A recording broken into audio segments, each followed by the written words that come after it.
Let's eat, guys! Hi guys! It's me again, Mrs. B. For today's video, biglaan nga kami nag-crave ni Mr. sa Subway. Tamang-tama dahil maulan, masarap pag-merienda. Matagal-tagal na nga din ako hindi nakakakain ulit sa Subway. Buti na lang, meron ng Subway dito sa Cavite.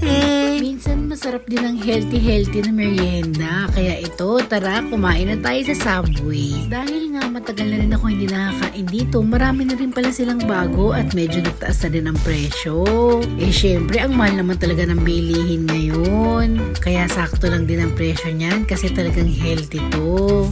Syempre, dahil nga na-miss ko mag-Subway at si Mrs. B tayo, ang in-order ko yung Subway Club. Bakit ko patitibirin? Itodo-todo ko na. Bestseller din nila itong Subway Club. Tapos naman si Mr. B ang in-order yung may roast beef. Ayan ang order ko. Tingnan nyo naman. Talagang napakasarap. Let's eat, guys! Subway.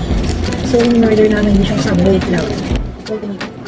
Unang kagat pa lang, talaga mapapayam-yam sa sarap. Worth it na rin ang presyo nito kasi healthy na pero masarap. At chocolate kasi bulan.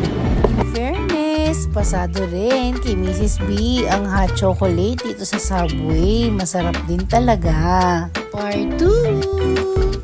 Siyempre, hindi lang naman yan ang in-order natin dito sa Subway. Dahil nga matagal na rin akong hindi nakakain dito sa Subway, nag-try na rin ako ng iba. Meron na rin pala sila ditong mga quesadilla. Kaya naman, tara, subukan natin tong cheesy meat quesadilla sa Subway. First time ko nang matitikman to guys ha, kasi nga ngayon na lang ulit ako nakakain dito.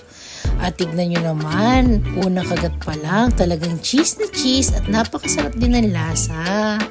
100 plus lang to. Ayan, kumalat na nga yung keso sa bibig ko. In fairness ha, ang laki-laki ng tinapay nila dito, hindi ko halos maubos-ubos, nakakabusog. Grabe, ang sarap. Super sarap. Akala ko ako lang ang hindi maganda ubos. Ito rin pala si Mr. B. Mukhang struggle is real Nagkakalat pa ng mayonnaise sa lips.